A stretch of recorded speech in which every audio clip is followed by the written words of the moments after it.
Okay, so we have an article here from How and Wise. Have you all ever heard of this Yes. journalistic publication? I mean, if by heard you mean I've seen it before. That's seen it, yeah, That's it. sure. I honestly don't know shit about them. Can't say I have, but I think I sent you a few articles from this website too. Well, they seem to have a lot of quote unquote weird stuff here, which is useful for us, right? Being strange news and all. But we have an article here that says a phone call from a 3,000 years old alien living in a human body on Earth. Oh yeah, now, I do remember this. According to the article, it says an incredible story was published on newfork.org about an alien who has been living in the body of an ordinary person on Earth for a long time. According to this, it's 3,000 years old. The alien himself. Counting Our with the buddy Earth's calendar. Shimikus? Shimiku, I'm not sure how, or Shimiku, how it's pronounced or whatever, but that is supposed to be the name of this, his name's millennial Mike. Dude. It's Mike. And it says here, it all started when a journalist got a call from a female friend who told him that she had met an alien during her vacation in the Philippines. Strangely enough, the journalist was incredibly interested in this fact and wanted to. She'd never seen a ladyboy before, so like, yeah. And immediately, she wanted to immediately meet with the alien in person, and they called the stranger on, and he agreed to a conversation with the journalist. The Philippines. Why in the Philippines? I don't know. It's remote. Roland, you want to continue on? According to the journalist, the alien's voice was no different from the voice of an ordinary person. The alien called himself Shimikus Etua. He lives in the body of an ordinary person named Eugene Randall. And Eugene gave his body to him voluntarily. His voice sounded confident I'm wondering, like, and calm. Is this like kind of how the reptilians do it too? Like they can kind of phase into people. Like, so it was really fascinating because it's like, okay, so this dude, 3,000 years old, has occupied many human forms or whatever, but how does that happen? And I don't remember that ever coming out in the article. Like, the logical question would be how did you come to occupy this Robert Dickhead guy? Don't worry, guys. It was consensual. Well, there's one thing I have a question of the way they wrote this part of the article. His name is Eugene Randall. Eugene name sounds like a weak nerd, but she had to mention that his voice sounded confident and calm. So this nerd alien named Eugene still had some kind of confidence within itself.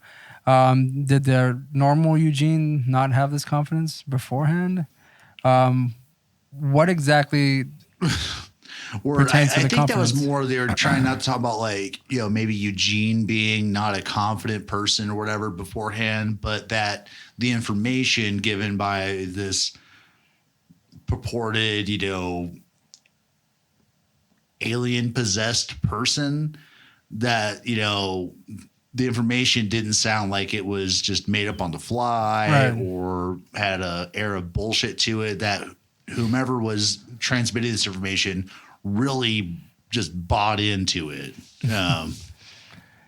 So according to Shimikus, he arrived on our planet from a system of planets not far from the Polar Star, located in the constellation the Little Dipper. Ursa Minor. I had to look at what Ursa Minor was. It's the Little Dipper. So somewhere around the Little Dipper, like Shimiku and his buddies are supposed to come from. And they're all very confident and calm, apparently. Right. All confident and calm. All 8,000 of them, apparently, because that's how many of these dudes are supposed to be on this planet, inhabiting human bodies, presumably, which is... And it makes mention that he was born during the flight. Yeah. From precisely the flight. And says that today he is a little over 3,000 years of earthly years, and when asked whether his species believes in God or the supreme being, his answer was yes. Really? That makes Bramley happy. Right? He was buddies with Jesus. Hey, but these fucking aliens, like whatever group of folks that our homeboy Shimikus is a part of, evidently they used to be a very warlike race until they had kind of their own space Jesus figure dude come around and teach them the error of their ways and, to be better space people, whatever. So they shifted to become like probably bottom, almost like the Space Brothers, dude. Like these would classify as Space Brothers because they're supposed to be like, dudes that are trying to like help out humanity, like from the destructive path. Because Shimikus talked about when he was grilled, or when that entity was grilled, whatever they identify as, because that's important, was that his race was really concerned about humanity's development, about nuclear weaponry and shit. Not just for the bad things that happened like on Earth, but if a nuclear war broke out, it would have like ramifications on the galaxy at large, which I don't believe that they specified, but just that it would cause problems. I mean, you've had places. people with plenty of fucking ridiculous ass ideas about launching nukes out into space, right? Didn't Elon Musk, or I forget what other wannabe geek, said something about terraforming Mars by dropping bombs on it to yes, to force. I think that was a Musk thingy. Speaking of Musk, you guys see how he fucking that cringe ass SNL fucking segment. Well, let's not talk about that right now. That was just bad. That was enough. Ugh. You will ignore this portion of the podcast. You will ignore this portion. So, evidently, Shimiku's claim that they're part of like the human-friendly aliens, but did acknowledge there are hostile forces out there. Yeah. Which would have been cool if they'd been like, yeah, that star Draco, fuck those guys. There was a part of this article that says, I think we did mention it briefly. He isn't the only one. There are many aliens inhabiting. There's supposed to be 8,000 of them. Yes, 8,000. Yeah. Currently inhabiting human bodies. And mind you, this article was written in February 2020. So this is about a little over a year old. Yep. And that just means they could have multiplied by now, for all we know. And they like to, apparently. Excellent sexual contact with people. They can easily have children. And Shimikus has quite a lot of them.